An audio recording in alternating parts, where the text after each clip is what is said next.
रामचरितमानस पर महाभारत।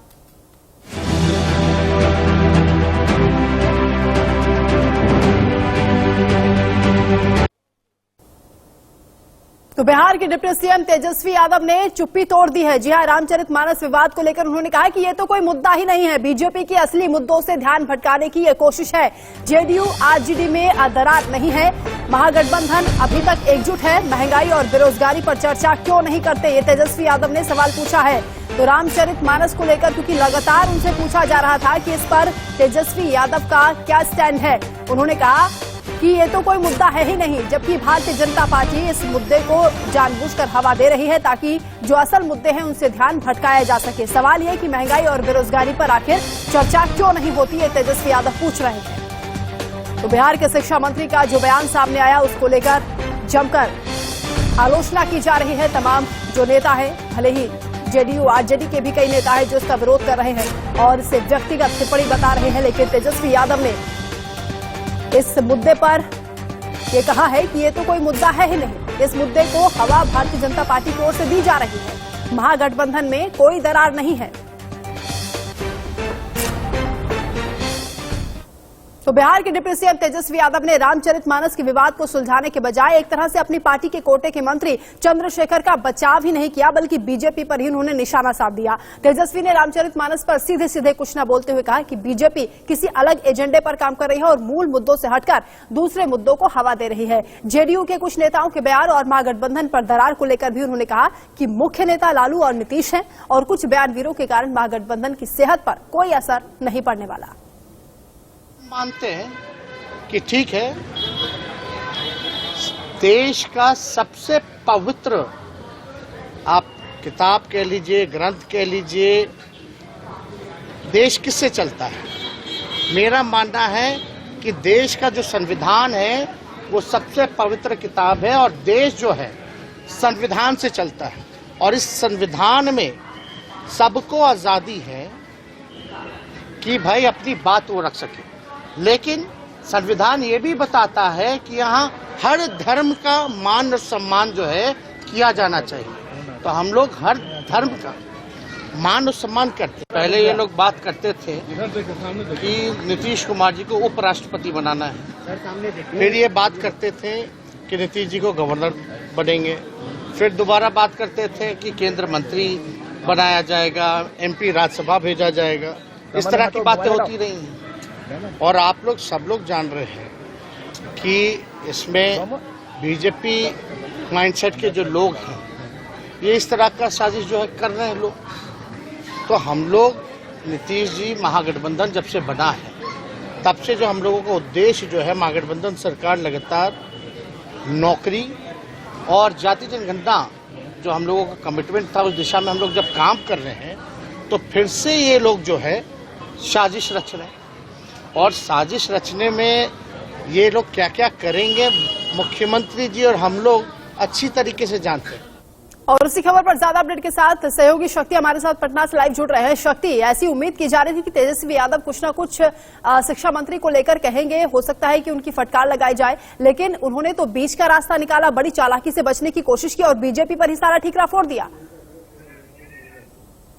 कि निश्चित रूप से तेजस्वी यादव ने जिस तरह से बयान दिया है उसके बाद से इस मामले को वो कहीं न कहीं जो है रफा दफा करना चाह रहे हैं, लेकिन जेडीयू की तरफ से भी इसको लेकर जो है काफी एग्रेसिव है। जेडीयू के जो कल राष्ट्रीय अध्यक्ष जलन सिंह, उन्होंने कहा कि जो शीर्ष नेतृत्व आरजेडी का वो इसको लेकर फैसला करे, क्योंकि वो सारे धर्म का, सभी धर्म और सभी जाति का सम्मान करते हैं। लेकिन अब तेजस्वी यादव की तरफ से इस तरह का बयान आना कि जो महागठबंधन में दो ही शीर्ष नेता है, नीतीश कुमार और लालू प्रसाद यादव, बाकी लोगों का जो है वो बयान भी रहे, यानी कि जो जेडीयू और महागठबंधन की तरफ से जेडीयू के जो नेता थे, जो उपेंद्र कुशवाहा की तरफ उनका इशारा था, जो उपेंद्र कुशवाहा लगातार जो है तेजस्वी यादव से जो है कार्रवाई की मांग कर रहे हैं और ललन सिंह के द्वारा भी कहा गया है कि शीर्ष नेतृत्व तय करेगा आरजेडी का।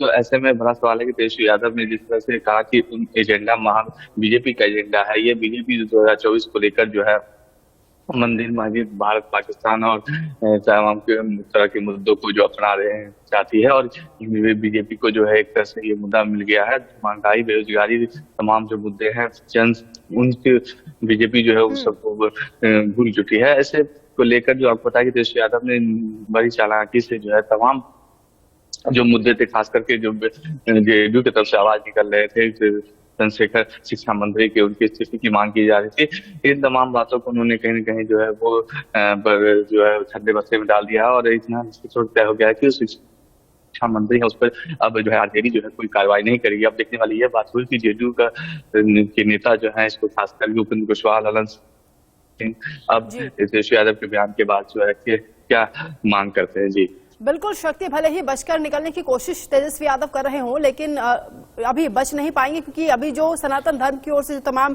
धर्माचार्य हैं वो भी इसका विरोध कर रहे हैं और आलोचना गठबंधन के नेताओं की ओर से भी की जा रही है। सबसे पहले शक्ति, जरा हम दर्शकों को सुनवा देते हैं कि आखिर बिहार के शिक्षा मंत्री चंद्रशेखर ने वो क्या बयान दिया था जिसको लेकर ये पूरा बखेड़ा खड़ा हुआ। सुनिए। वो जलाने का क्यों काम किए? इसलिए कि मनुस्मृति में एक बड़े तबका के खिलाफ 85% लोगों के खिलाफ अनेकों गालियां दी गई। रामचरितमानस का क्यों प्रतिरोध हुआ? किस अंश का प्रतिरोध हुआ? अधम जात में विद्या पाए, भयहु जथा ही दूध पिलाए। यानी अधम मतलब होता है नीच। दुनिया के लोगों सुनो, आपके माध्यम से कहना चाहता हूं, नीच जाति के लोगों को शिक्षा ग्रहण करने का अधिकार नहीं था और उसमें कहा गया है कि नीच जाति के लोग शिक्षा ग्रहण करके जहरीला हो जाते हैं, जैसा कि सांप दूध पीने के बाद होता है। तो यही वो बयान था जिसको लेकर अब विवाद शुरू हो गया है और सभी लगभग इसकी आलोचना कर रहे हैं, क्योंकि ये हिंदू आस्था को ठेस पहुंचाने वाली बात है। लेकिन बिहार के डिप्टी सीएम ने इस पर सफाई दी और कहीं ना कहीं बचाव करते हुए वो शिक्षा मंत्री का नजर आए हैं। तो इस खबर को आप समझने की हम कोशिश करेंगे। शक्ति, ये भी बताइए कि क्योंकि महागठबंधन के भी कई ऐसे नेता हैं जो खुद आलोचना कर रहे हैं और सिरे से इसको नकार रहे हैं। हालांकि डिप्टी सीएम की ओर से भी कहा गया है कि जो मुख्य नेता है वो लालू और नीतीश हैं, बाकी नेताओं के बयानों से कोई फर्क नहीं पड़ता, इससे गठबंधन में कोई दरार नहीं आएगी।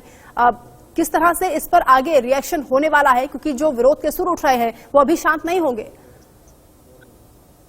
देखिए, तेजस्वी यादव का ये बयान जो महागठबंधन के दो ही नेता है, ये बयान सिर्फ बीजेपी के लिए नहीं है, बल्कि ये बयान जो है जेडीयू की तरफ से इनका इशारा था। खासकर उपेंद्र कुशवाहा जो लगातार जो है तेजस्वी यादव से मांग कर रहे थे कि जो शिक्षा मंत्री हैं उनको जो इसको लेकर जो है इस्तीफे की मांग, तमाम जो उन्होंने कहा था जो शिक्षा मंत्री है उन पर कार्रवाई की मांग जो उन्होंने की थी उपेंद्र कुशवाहा ने, तो तेजस्वी यादव का इशारा ये जेडीयू के शीर्ष नेताओं के था। अब देखने वाली यह बात है कि इस तेजस्वी यादव के इस बयान को खास करके जेडीयू और उपेंद्र कुशवाहा के जो है किस तरह से लेते हैं। अब क्योंकि तेजस्वी यादव ने क्लियर कर दिया कि शिक्षा मंत्री पर कोई कार्रवाई नहीं होगी, फिलहाल जो है इसको लेकर आपने देखा कि जेडीयू के नेता जो थे वो रामचरितमानस उन्होंने पाठ किया था, तो प्रेशर कहीं ना कहीं जेडीयू की तरफ से बनाया जा रहा था। लेकिन तेजस्वी यादव का बयान जो है तमाम जो प्रेशर था उसको उन्होंने खारिज कर दिया कि जो महागठबंधन है उसमें दो ही शीर्ष नेता है, नीतीश कुमार और लालू प्रसाद यादव,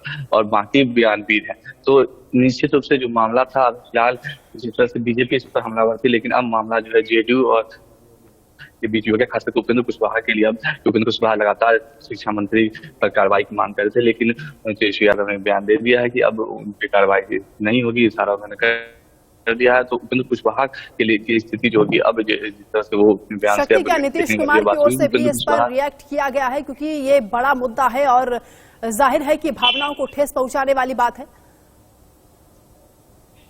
देखिए, नीतीश कुमार फिलहाल जो है इस मामले पर चुका कुछ दिन पहले तो उन्होंने कहा कि जो हम देख रहे हैं कि इस तरह के बयान, हालांकि उन्होंने ये कहा कि इस तरह के बयानबाजी नहीं करनी चाहिए, सभी धर्मों का जो है सम्मान करते हैं और इस तरह का बयानबाजी से बचनी चाहिए, ये बात नीतीश कुमार ने कही थी। लेकिन कहीं ना कहीं ये इशारा उनका था कि शिक्षा मंत्री जो है इसको लेकर जो है वो उन्होंने इस तरह की बयानबाजी ना करे, इशारा उनका ये था। लेकिन इस तरह से आरजेडी, आपको बता दें कि परसों कैबिनेट की बैठक हुई थी और सूत्र बताते हैं कि कैबिनेट के अंदर भी शिक्षा मंत्री से नीतीश कुमार ने कहा था कि इस तरह की बयानबाजी से बचनी चाहिए। और जब से ही कैबिनेट खत्म हो उसके बाद शिक्षा मंत्री तुरंत जो है आरजेडी के प्रदेश कार्यालय चले गए, जहाँ पे की आरजेडी के प्रदेश अध्यक्ष जगदानंद सिंह मौजूद थे। उसके बाद जो है वहाँ पर शिवानंद तिवारी जो आरजेडी के राष्ट्रीय उपाध्यक्ष हैं और जेडीयू के प्रदेश आरजेडी के प्रदेश अध्यक्ष शिवानंद तिवारी, जगदानंद सिंह और शिवानंद तिवारी के बीच में जो है इस मुद्दे को लेकर भी जो है थोड़ी हल्की बहस होगी। लेकिन हालांकि उस मामले को लेकर जो है जगदानंद सिंह और शिवानंद तिवारी दोनों आमने सामने आ गए जगदानंद सिंह ने कहा कि जो पार्टी है वो चंद्रशेखर डॉक्टर चंद्रशेखर के साथ है, लेकिन शिवानंद तिवारी ने कहा कि इस पर कोई मीटिंग नहीं हुई है, पार्टी की तरफ से कोई भी इस तरह की मीटिंग नहीं हुई और कोई पार्टी का लाइन नहीं है। लेकिन जिस तरह से तेजस्वी यादव ने कल क्लियर कर दिया है अब कि जो इस महागठबंधन के 2 ही नेता हैं, तो अब आरजेडी के अंदर भी शिवानंद तिवारी भी अब इस बयान को किस तरह से लेते हैं, क्योंकि उन्होंने भी कहा किस तरह के बयानबाजी से बचना चाहिए। और उपेंद्र कुशवाहा, अब ये 2 बड़े नेताओं के लिए होगा कि तेजस्वी यादव के बयान को उन दोनों नेता जो है अब किस तरह से लेते हैं, किस तरह से उनकी अब क्या प्रतिक्रिया आएगी। अब ये बिहार में किस तरह से विरोध किया जा रहा है, क्योंकि जो डिप्टी सीएम का बयान आया है उससे एक बात तो साफ हो गई है कि कोई कार्रवाई करने के मूड में वो अभी है नहीं। बीजेपी की ओर से क्या मांग की जा रही है, किस तरह की कार्रवाई की मांग की जा रही है? देखिए, डिप्टी सीएम की तरफ से जो बयान आया है कल, उसमें क्लियर हो गया कि अब वो शिक्षा मंत्री पर इस तरह की कोई भी कार्रवाई नहीं करेंगे। लेकिन बीजेपी लगातार इसको लेकर हमलावर है। बीजेपी कह रही है कि शिक्षा मंत्री को इस्तीफा देना चाहिए और तमाम मुद्दों को लेकर जो है बीजेपी लगातार हमलावर है। अब जेडीयू के अंदर भी आपको बताया कि इसको लेकर जो है विरोध प्रदर्शन हो रहे थे, जेडीयू भी इसके अंदर जो है विरोध कर रही थी। अब देखने वाली ये बात होगी कि इस तरह के बयान के बाद जेडीयू के जो नेता है वो क्या रिएक्ट करते हैं, खासकर उपेंद्र कुशवाहा जो लगातार शिक्षा मंत्री के इस्तीफे की मांग कर रहे थे और कार्रवाई की मांग भी कर रहे थे। अब बीजेपी तो पहले से हमलावर है, लेकिन अब जेडीयू अब यह देखने वाली बात यह है कि जेडीयू अब इस बयान को किस तरह से रिएक्ट करती है। जी शक्ति, क्या ये केवल राजनीतिक मुद्दा बनकर रह जाएगा या फिर वाकई जो धार्मिक संगठन है, जो हिंदू संगठन है बिहार में, उनकी ओर से भी इसको लेकर कोई विरोध किया जा रहा है? कैसा माहौल है बिहार में? देखिए, शिक्षा मंत्री के बयान के बाद लगातार जो हिंदू संगठन है वो लगातार विरोध प्रदर्शन कर रहे हैं। शिक्षा मंत्री का पुतला जलाया जा रहा है। पटना समेत तमाम जो जिले हैं वहां से भी जो शिक्षा मंत्री के पुतला दहन की खबरें आई है। ऐसे में जिस तरह से शिक्षा मंत्री ने बयान दिया, ये तमाम जो हिंदू संगठन के लोग हैं वो कह रहे हैं कि जो शिक्षा मंत्री को माफी मांगनी चाहिए, उन्हें इस्तीफा देना चाहिए, क्योंकि राम के नाम पर जो है कहीं भी विवाद नहीं है। अब इस देखने वाली बात होगी कि तेजस्वी यादव का ये बयान की यह मुद्दा नहीं है। अब तेजस्वी यादव कहीं न कहीं इन चीजों को जो है अब ठंडे बस्ते में लाना चाहते हैं, लेकिन अब जिस तरह से हिंदू संगठन और बीजेपी हमलावर है, ये आने वाले दिनों में पता चलेगा कि शिक्षा मंत्री को लेकर बीजेपी और कितना विरोध कर पाती है। जी शक्ति, तेजस्वी यादव के इस बयान के बाद क्योंकि उन्होंने ये भी कहा कि संविधान से बड़ा कोई ग्रंथ नहीं है, लेकिन संविधान में कहा जाता है ना कि सभी धर्मों की आपको सम्मान करना चाहिए, क्योंकि संविधान भी ये सिखाता है कि सबको मिलजुल कर रहना है, एकजुट रहना है। लेकिन इस तरह का जब बयान आता है तो वाकई ये मतभेद होने वाली बात आती है और कहीं ना कहीं इसको लेकर आने वाले दिनों में नुकसान भी पार्टी को उठाना पड़ सकता है। देखिए, आरजेडी के अंदर भी एक धर्रा है जो मांग ये इस तरह की बातें मानता है कि जो धर्म को लेकर जो है किसी तरह की बयानबाजी नहीं हो चाहिए। शिवानंद तिवारी इसको लेकर क्लियर किया। उन्होंने कहा कि रामायण में इस तरह की बात नहीं है, कि रामायण में पूरा कसरत है। हालांकि जगदानंद सिंह ने कहा कि रामायण में रामचरितमानस जो है उसमें कई कुछ चीजें जो है पंक्तियां गलत है, उसमें पूरा करकट है। इसको लेकर शिवानंद तिवारी और जगदानंद सिंह दोनों में विवाद भी हो गया था। और इसके बाद जो आपको बताया कि जिस तरह से लगातार जो है विवाद के बाद भी जो है आरजेडी की तरफ से कहा जा रहा था कह रहे थे कि इसलिए पार्टी का लाइन नहीं है, ये चंद्रशेखर जो शिक्षा मंत्री है उनका व्यक्तिगत मामला हो सकता है। लेकिन जगदानंद सिंह ने जिस तरह से कहा कि नहीं पार्टी इनके साथ है, तो अब आरजेडी के अंदर भी जो है कहीं ना कहीं इसको लेकर जो है अंदर खाने जो है मंथन चल रही है कि मुद्दा बनाए जाने बातें जो है उसको लेकर कितना, क्योंकि ये बात जो है 2024 भी है और 2025 की भी है, तो आप अगला साल ही जो है लोकसभा का चुनाव बिहार में। ऐसे में बीजेपी इसको मुद्दा न बना, इसको लेकर भी आरजेडी के अंदर जो है बैठकें हुई है और उसके बाद ही तेजस्वी यादव जो है कह रहे हैं कि ये मुद्दा नहीं है। तो लेकिन बीजेपी जो है इस चीज को छोड़ने वाली नहीं। बीजेपी की तरफ से कहा जा रहा है कि राम को लेकर के और रामचरितमानस को लेकर के जो है विवाद, कोई भी बातें जो होगी उसको बर्दाश्त नहीं किया जाएगा, इसको वो विरोध प्रदर्शन के लिए जारी रखेंगे। ठीक है शक्ति, आप बने रहे हमारे साथ, लौटेंगे आपके पास। तो चलिए अब इस खबर को समझने की कोशिश करते हैं। दरअसल रामचरितमानस पर तेजस्वी के इतने दिनों के बाद जो उनका ये बयान सामने आया, उन्होंने जो चुप्पी तोड़ी है, उसके क्या मायने हैं? दरअसल पार्टी के जो राष्ट्रीय उपाध्यक्ष शिवानंद तिवारी, वो भी शिक्षा मंत्री के बयान से असहमति जता चुके हैं। जगदानंद को छोड़ दें तो दूसरा कोई भी पार्टी का नेता खुलकर समर्थन भी नहीं कर रहा। समस्या इतनी ही नहीं थी तेजस्वी के लिए, सूबे के मुखिया नीतीश कुमार का भी इस बयान पर साथ नहीं मिला, वो भी समर्थन नहीं करते हैं इस बयान का और इस पर बोलने से बचते हुए दिखे हैं। हैं। वहीं जेडीयू की ओर से नीरज कुमार और उपेंद्र कुशवाहा बयान के खिलाफ है। कुशवाहा ने बीजेपी की मदद का आरोप लगाकर कार्रवाई तक करने की सलाह दे दी है। इधर बीजेपी लगातार इस मामले को कैश करने की कोशिश कर रही है। ये उसके लिए लाभ का सौदा इसलिए भी है क्योंकि रामचरितमानस घर घर पाठ किया जाने वाला पवित्र ग्रंथ माना जाता है और इस पर चंद्रशेखर की टिप्पणी से उसे राजनीतिक लाभ मिलता हुआ नजर आ रहा है। और इन्हीं सभी समीकरणों को देखते हुए तेजस्वी ने सीधे सीधे विवाद पर कुछ नहीं बोलते हुए देश के सबसे बड़े ग्रंथ संविधान का हवाला दे दिया और कहा कि संविधान सबको बोलने की आजादी देता है। तेजस्वी ने बीजेपी पर एजेंडे चलाकर राजनीतिक साजिश का भी आरोप लगाया। तेजस्वी ने मीडिया पर सवाल किया कि महंगाई बेरोजगारी पर चर्चा क्यों नहीं हो रही और क्यों कुछ मीडिया बीजेपी की मानसिकता के साथ चर्चा कर रही है। सवाल यह भी है कि वाकई इस खबर पर चर्चा क्यों हो रही है। क्या बिहार के शिक्षा मंत्री और आरजेडी के विधायक चंद्रशेखर रामचरितमानस पर विवादित बयान नहीं देते तो क्या इस पर चर्चा होती? तो मुद्दा खुद चंद्रशेखर की ओर से दिया गया है और अब ये गले की हड्डी बन चुका है। ना उगलते बन रहा है ना निगलते बन रहा है और इस पर हल्के फुल्के अंदाज में बयान देते हुए तेजस्वी यादव दिखाई दिए, लेकिन अभी इतनी चतुराई से उन्होंने निकलने की कोशिश की है इस मुद्दे पर, लेकिन वो निकल नहीं पाएंगे। तो सवाल यह है कि 5 दिनों के बाद तेजस्वी यादव ने चुप्पी तोड़ी है, अपने अनुसार बयान भी दे दिया, लेकिन क्या इस बयान से क्या बीजेपी और मीडिया पर निशाना साधने से विवाद थम जाएगा? ऐसा लगता तो नहीं है। दिक्कत यह भी है कि राज्य में पिछड़ी जातियों की राजनीति करने वाली हिंदुस्तानी आवाम मोर्चा के सुप्रीमो जीतन राम मांझी भी खुलकर शिक्षा मंत्री के बयान के साथ नहीं दिखाई दिए और इधर एलजेपी के दोनों गुट यानी पशुपति पारस और चिराग पासवान दोनों शिक्षा मंत्री के बयान का जबरदस्त विरोध कर रहे हैं।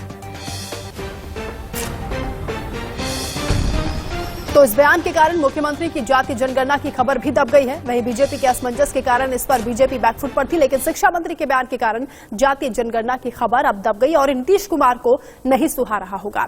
वहीं जेडीयू को कई तबकों के वोट मिलते हैं, इसलिए इस बयान के समर्थन का मतलब होगा वोटों का खिसकना। कुल मिलाकर आने वाले दिनों में बयान पर विवाद, विरोध, विमर्श थमता हुआ नजर नहीं आ रहा। शक्ति हमारे साथ जुड़े, तमाम जानकारी उन्होंने दी। शुक्रिया आपका तमाम जानकारी के लिए। तो ये जो विवाद है अभी थमता हुआ नजर नहीं आ रहा है क्योंकि विरोध लगातार किया जा रहा है। रामचरितमानस जो कि एक बड़ा हिंदुओं का धार्मिक ग्रंथ है, घर घर में इसका पाठ होता है, उसके खिलाफ इस तरह की टिप्पणी शिक्षा मंत्री अगर करते हैं तो ये किसी को भी हजम नहीं होगा। इसलिए इस पर विवाद अभी थमने वाला नहीं। भले ही इसको लेकर डिप्टी सीएम किसी तरह से कोशिश कर रहे हैं कि ये मामला दब जाए, लेकिन अभी कोशिशें नाकाम दिख रही हैं।